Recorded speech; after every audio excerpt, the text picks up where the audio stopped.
have decided geography as my optional and a fresher who is targeting 2026. I've invested already a year 2, 3 and 4 and I'm still struggling with building up the content for geography. I'm preparing general studies where geography section is creating trouble for me. Are you understanding why these are the different types of challenges that you aspirants are actually facing? क्योंकि geography जो है वो multidisciplinary subject. Geography एक ऐसा subject है जिसकी content knowledge में आपको डिफरेंट सब्जेक्ट्स को इंटीग्रेट करना पड़ता है।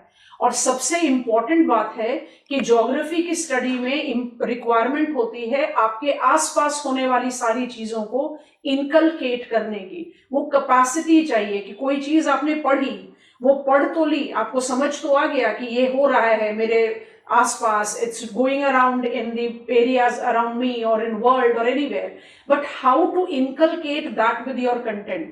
इन्हीं सारे स्ट्रगल्स का आंसर लेकर हम आपके सामने इस वीडियो के जरिए आए हैं।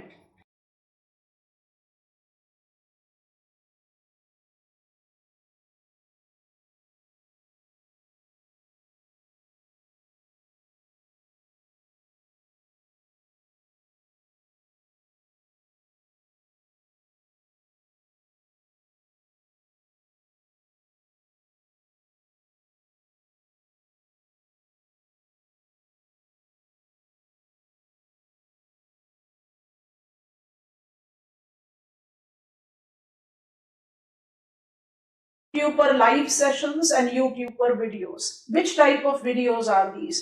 How are they going to help? पहला क्वेश्चन जो आपके दिमाग में है, क्या ये वीडियोस मेरे ज्योग्राफी ऑप्शनल की तैयारी करने में फुल फ्लेजेड मदद करेंगे? Answer is yes. I have taken coaching already, invested my time and money somewhere else. Still there are the gaps, whether it is in my understanding, whether it is in my assimilation, whether it is imbibing out the interdisciplinary approach or integrating it with the current affairs. Are they going to help me? Yes. I have taken this initiative also for general studies geography, because geography का अगर आप एक general perspective में भी एक general studies, general, it is not requiring any subject specification, फिर भी अगर आप nature of questions देखें general studies में, jigsaw fit of continent drift theory का एविडेंस पूछ लेता है, आइलैंड आर्चिपेलागो पूछ लेता है, ट्विस्टर्स पूछ लेता है, अरोरा बोरियलिस एंड ऑस्ट्रेलिस पूछ लेता है।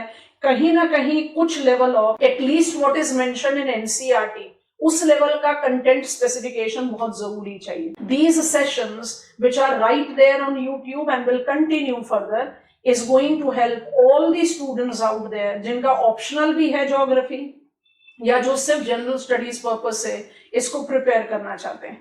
Focusing specifically on optional geography. आप किसी भी कैटेगरी, जो हम एक जनरल कैटेगराइजेशन कर रहे हैं स्टूडेंट्स की, आप किसी भी कैटेगरी को बिलोंग कर रहे हो, आप बिल्कुल फ्रेशर हैं, आप 2026 या 27 को टारगेट कर रहे हो, आप प्रिपरेशन पिछले 1-2 सालों से कर रहे हो और PYQ सॉल्व करते हुए आपको कुछ लेवल ऑफ चैलेंजेस दिखाई देते हैं, like you are not understanding the questions, you are not understanding how to frame up the answer, you start writing the answer पर समझ में नहीं आता कि फ्लो कंटेंट का कैसे बनाएं या कहां पर क्या डायग्राम बनने चाहिए। और you are so called senior aspirant जिन्होंने 3-4 साल ऑलरेडी इन्वेस्ट कर दिए हैं, आप अपना जितना एफर्ट्स डाल सकते थे वो आप डाल रहे हो, आपने क्लासेस भी कर ली हैं, and still you are not getting what where you wish to go. तो आप किसी भी 3 स्लॉट 3 कैटेगरी के बच्चे हैं, आपको ये वीडियोस ज्योग्राफी ऑप्शनल की तैयारी में फुल फ्लेजेड मदद करेगी। ये फुल फ्लेजेड मदद इसलिए है क्योंकि आप इन वीडियोस को, आई हैव ऑलरेडी अपलोडेड पूरा सेक्शन A ऑफ पेपर 1, आप बस एक एक्सपेरिमेंटल परव्यू में जाकर उन वीडियोस को देखें। पढ़ाने का तरीका ऐसा होना चाहिए कि जिसमें हम एक क्लियर इंटरैक्शन उस लेवल का जेनरेट करें जिस लेवल पर हमें बच्चों को समझाना है। उसके लिए सबसे इंपॉर्टेंट रिक्वायरमेंट होती है इंटरलिंक एंड सीक्वेंशियल स्टडी। आप चाहे हमारे जियोमॉर्फोलॉजी के प्लेलिस्ट को ओपन करें, चाहे क्लाइमेटोलॉजी के करें, चाहे ओशियानोग्राफी के करें, चाहे bio geography and environment geography के करें, आप खुद से देखेंगे कि जिस तरह से सीक्वेंस में सिलेबस को हम कवर करते हैं वो कितना ज्यादा इंपैक्टफुल होता है। I don't go with the logic of randomness. बहुत कॉमनली देखने को मिलता है। आज मेरा मन कर गया तो मैंने वोल्केनिज्म पढ़ा दिया, कल मेरा मन करा तो मैंने पॉपुलेशन ले लिया, उसके बाद मेरा मन करा तो मॉडल्स उठा लिया, उसके बाद मेरा मन करा तो चलो आज साइक्लोन पढ़ लेते हैं। हमें अपनी नॉलेज की बम्बार्डमेंट या उसका शोकेसिंग थोड़ी करना है। As a teacher, as an educator, as a mentor, हमें आपको आपके लिए चीजों को आसान बनाना है। And basically this initiative that we have taken is oriented towards targeting the same objective. इसलिए कोशिश करो कि इन वीडियोस का आप फायदा लें।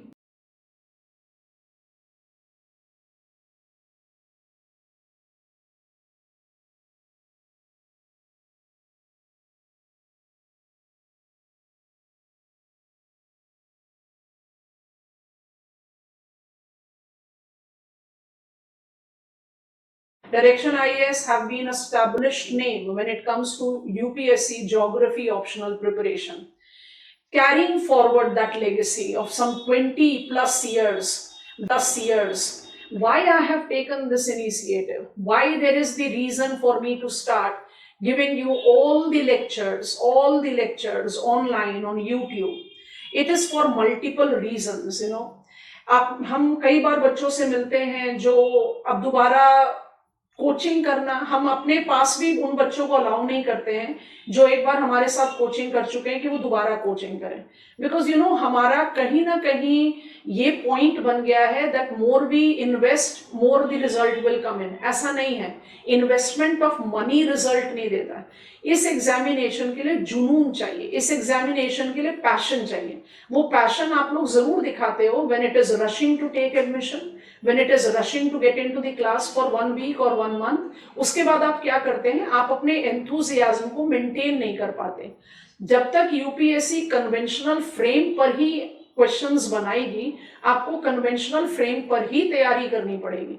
आप लोग तो एक ऐसे एज में हो जहां इंफॉर्मेशन की कहीं कोई कमी नहीं है। आपको बस एक पाथवे चाहिए, आपको बस एक डायरेक्शन चाहिए, और शायद वही डायरेक्शन हम देना चाह रहे हैं। हमारा सिंपल लॉजिक ये है कि वो बच्चे जो घर बैठकर पढ़ना चाहते हैं, वो बच्चे जो अफोर्ड नहीं कर पाते so expensive coaching that goes up in Delhi, और या तो वो बच्चे जो पढ़ाई कर चुके हैं बट उनको समझ में नहीं आ रहा कि वैक्यूम है कहां पर। मतलब आई हैव लर्न, आप किसी न्यूट्रिशनिस्ट के पास जाते हो और कहते हो मैं तो 3 टाइम का खाना खाता हूं। इंडियन कल्चर कहता है 2 समय की रोटी, तो हम तो 3 समय खा रहे हैं, फिर भी white is so that I am always lethargic, energy नहीं आ रही, ये नहीं आ रहा, वो नहीं आ रहा। तो वो क्या बोलते हैं कि आपके फूड, जो आपने फूड अपने स्टमक में डाला, उसके बीच में जो वैक्यूम्स हैं, those are the nutritional gaps. वो आप जब तक नहीं जज करोगे व्हाट आर यू ईटिंग, आपकी बॉडी क्या चीज कहां से कैसे पचा रही है, वो आपको उतनी एनर्जी, उतनी अवेयरनेस नहीं दे पाएगी, वेदर इट इज फिजिकल और इट इज मेंटल। वही वैक्यूम्स वो जज नहीं कर पा रहे कि हम मेहनत तो कर रहे हैं। सब बोलते हैं एनसीईआरटी पढ़ो, हमने पढ़ ली, सब बोलते हैं सविंद्र सिंह पढ़ो, हमने पढ़ ली, सब बोलते हैं माजिद हुसैन पढ़ो, हमने पढ़ ली, लेकिन हम कर नहीं पा रहे।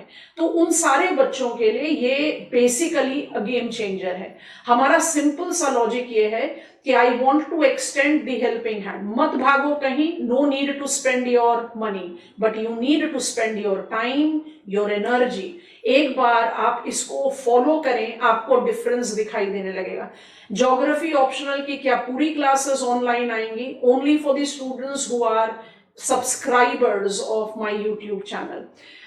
एक आप लोगों के लिए सेक्शन ए पूरा अपलोड कर दिया, आप उसको जरूर देखें। लिमिट टू ग्रोथ जैसे टॉपिक, डेमोग्राफिक ट्रांजिशन मॉडल्स जैसे टॉपिक आप देखो, आपको नहीं मिलते, यू आर नॉट टॉट। आपको सिर्फ ये बोल दिया जाता है कि ये है। हमारा सिलेबस कवरेज एकदम माइक्रोस्कोपिक लेवल पर जाता है, और आप हर सेशन में देखोगे, हर ब्लॉक के शुरू से पहले हम स्टूडेंट्स को बहुत क्लियरली मार्क कराते हैं। अच्छा, आप लोगों के दिमाग में डाउट आ रहा होगा, तो क्या नीतू मैम ने क्लासेस लेना बंद कर दिया? बिल्कुल भी नहीं। हमारी ऑनलाइन और ऑफलाइन क्लासेस बिल्कुल चल रही हैं। ऐसा बिल्कुल भी नहीं है कि हमने संन्यास ले लिया है, नहीं, हम बिल्कुल पढ़ा रहे हैं। बट हमारा कहीं ना कहीं एक ऑब्जेक्टिव हेल्पिंग हैंड देने का है बच्चों को। अपनी मनी इन्वेस्टमेंट्स को अब रोक दो, बट प्रॉमिस के साथ, उस एंथुजियाज्म के साथ। I am of that age जहां पर हम आपसे एक जनरेशन शायद सीनियर हैं, और अगर हम उतने पैशनेटली आपको पढ़ाने के लिए तैयार हैं तो आप लोगों ने तो बच्चों को कुछ हासिल करना है, तो वो पैशन तो आप लोगों के पास होना ही चाहिए। बिना पैशन के तो कोई काम होता ही नहीं ना। आप अगर किसी को जबरदस्ती किसी चीज में डालोगे तो कितने समय तक चल पाएगा? 2 मिनट, 3 मिनट, 4 मिनट, बड़ा ही कंसिस्टेंसी दिखाओगे कि नहीं मैं तो बहुत रिस्पेक्ट करता हूं अपने एल्डर्स की, तो आप उसको 1 महीने तक खींचोगे। इंस्पिरेशन नो से मोटिवेशन आप बाहर से जितनी भी ले लो, काम वो तभी करेगी जब वो इनसाइड आउट आती है, आउटसाइड इन पर काम नहीं करती। तो you have to generate that, bounce back करो। अगर आप सो कॉल्ड सीनियर कैटेगरी को बिलोंग कर रहे हो तो बाउंस बैक करो। गलती आप ही की प्रिपरेशन में थी, इसलिए आप नहीं मेकआउट कर पाए। और हम लगभग हर इस तरह के इंटरेक्शंस में बच्चों को बोलते हैं, जब सक्सेस होगी ना तो सब लोग क्लेम करेंगे मेरी वजह से, मेरी वजह से, मेरी वजह से। पर जब फेलियर होगी, कोई ये थोड़ी बताता है कि हमने अपने 1 साल के बैच में 1000, 1500, 2000 बच्चे पढ़ाए जिसमें से 4 पास हुए। वो तो सिर्फ 4 लेकर अपनी मार्केटिंग गिमिक करते रहते हैं। उन बाकी बचे हुए बच्चों का क्या? वो भी तो आपके पास पढ़े थे। तो आप ये सोचो कि आपको अपने लिए कुछ करना है, और उस अपने लिए कुछ करने के लिए आपको खुद को ही मोटिवेटेड रखना पड़ेगा। क्योंकि आप नहीं करके भी इस पूरे एग्जामिनेशन साइकिल के लिए 1 साल से ज्यादा समय इन्वेस्ट करते हो। डिसअपॉइंटमेंट आती है, पर वो डिसअपॉइंटमेंट को आपने ही ओवरकम करना है। क्या इन सेशंस के साथ आंसर राइटिंग इन्वॉल्व होगा? 110%। ऑप्शनल की तैयारी, मेंस की तैयारी आप बिना आंसर राइटिंग के तो नहीं कर सकते हो। अगर आप आंसर राइटिंग नहीं करोगे, इसका मतलब आपकी तैयारी 50% से भी कम है। Let me sound very crude, but that is the fact. Answer writing session हम कैसे रखेंगे और हमारा 1-to-1 इंटरैक्शन किस तरीके से होगा? It is again oriented towards those who are my YouTube subscriber. हम आपसे सिर्फ और सिर्फ ये एक कंडीशन को फुलफिल करने के लिए कह रहे हैं। And when you are a YouTube subscriber, I must have an authentication. आपके नाम ABCDXYZ नहीं होने चाहिए। It should be something that is very clearly defined. मेरे YouTube चैनल का नाम है नीतू सिंह ज्योग्राफी IAS, क्योंकि आई एम नीतू सिंह। तो जो अलग अलग अजीब से नाम डालते हैं ना, जिससे पता ही नहीं चलता कि किस पर्पज से आप YouTube पर हो, वो हम कोशिश करेंगे कि I don't provide all of them. अभी जो चीजें ओपन है YouTube पर, उसको आप डेफिनेटली फॉलो कर सकते हैं। This is it what I wanted to say. I hope it is going to be an immensely fruitful journey for me as a mentor, helping you out with all your preparation approaches. Bye-bye.